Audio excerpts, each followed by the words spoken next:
Narito tayo ngayon upang matunghayan ang talaga namang nag-iinit at napaka-trending na latest issue ni Erica. Sa pagpapatuloy ng ating istorya ay tumuloy na nga ulit si Kalingap Val Santos Matubang sa bahay nila Ate Erica at na-interview nga niya muli ang lolo ni Ate Erica pati na rin ang tita nito. Sinabi nga ng lolo ni Ate Erica na hanggang ngayon ay hindi niya pa rin makalimutan ang sinabi sa kanya na mukha daw silang kwarta o mukha daw silang pera. Sabi naman ng tita ni Ate Erica ay kaya daw siya talagang nag-video para malaman ng mga tao kung sino ang tama sa kanila. Wala ng tao dito, yun nga, nagpunapad ka lang ng konting kampo, pero hindi pa rin. Ano ka doon? Tapos kung ano pang binapato sa ating mukhang kwarta daw. Ako, sa social media na magulo po nila, baliktad po. Baliktad nila. Kaya nga po ako nag-video na kasi sobra na po yung mga ginagawa nilang kapwa-anuhan sa amin. Para po malaman po ng mga tao kung sino po sa amin tama. So, po sa mga paratang po nila eh. Nandyan din po yung ebidensya na sinasabi nila sa akin, nandyan hindi ko ini-erase yung mga text. Kaya nilinaw ko kasi meron siyang pinost sa social media at na marami nakabasa. Baka naman yung sinasabi niya meron din katotohanan. Kaya pumunta ako dito. Hindi po kami natatakot, Kuya Bal. At ang totoo niya, tutusan niya. Ako ang marunong akong magkuhan sa yan Kuya Bal, babae na yan. Ito yun. Opo, yan. Ito yan ha? Opo, yan. Ito yan ang mga kalingap po. Siya yan. Butog ginawa. Pinakita pa nga ni Kalingap Val Santos Matubang ang picture ng naninira kay Lolo Miguel at sa tita ni Ate Erica pati na rin sa buong pamilya nila. At sinabi nga ni Lolo Miguel na hindi naman totoo ang kanilang mga pinagsasabi at kaya nga daw nag-video na ang tita ni Ate Erica nang sa ganon ay malaman ng mga tao ang mga kasinungalingan na sinasabi sa kanila. Talagang nagagalit na nga si Lolo Miguel dahil napakaraming sinasabi na hindi totoo dahil sa kanila, lalo na nung lumabas pa ang isang post ng isang babae na involved din sa pag-aaway ni Ate Erica at ng kanyang pamilya. Ano?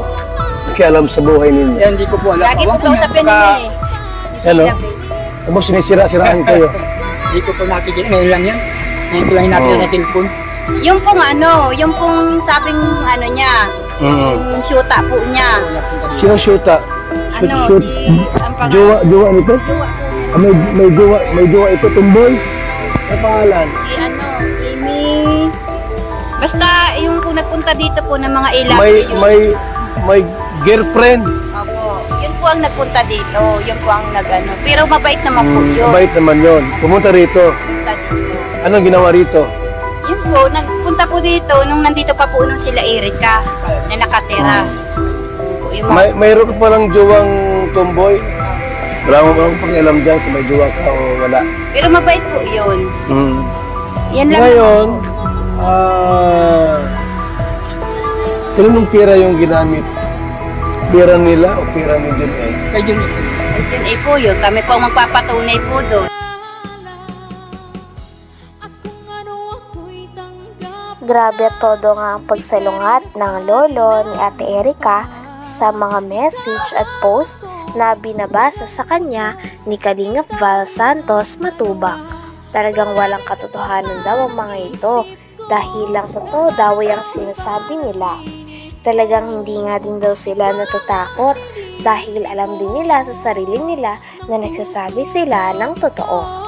At kitang-kita din na naniniwala naman si Kalingap Val Santos Matubang sa sinasabi ng pamilya at lolo pati na rin ng tita ni Ate Erica.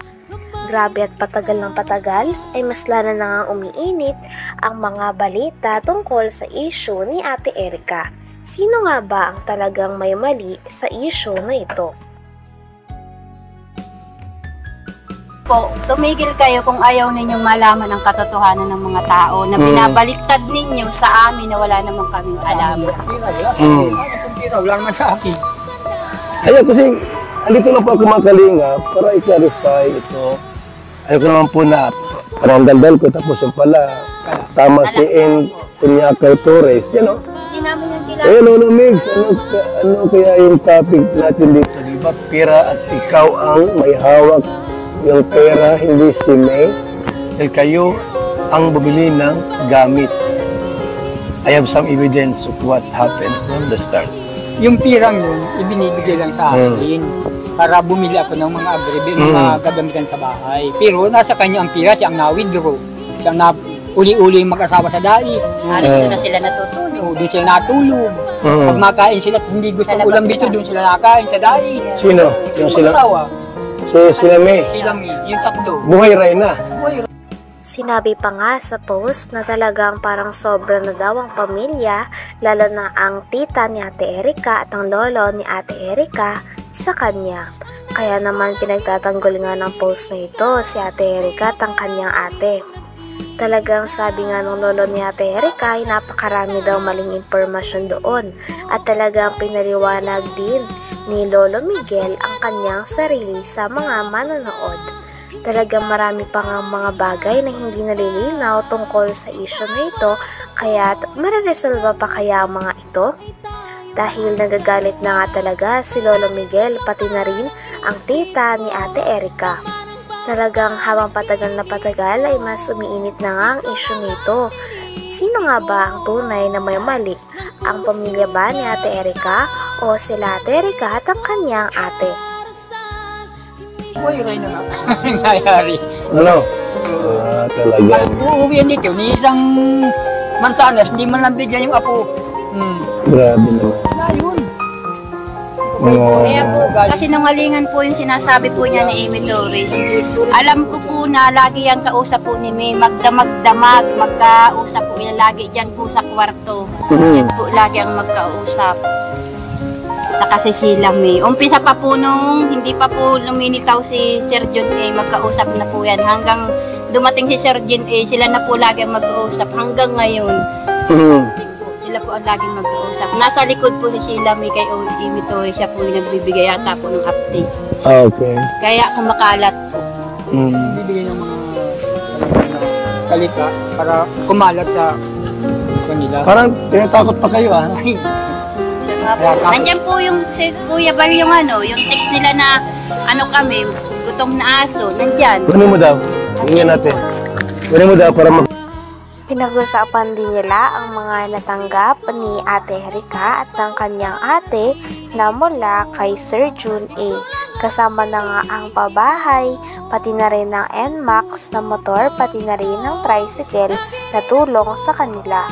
Grabe at napakarami nga natulong ni Sir Jun A kay Ate Erica at sa kanyang ate.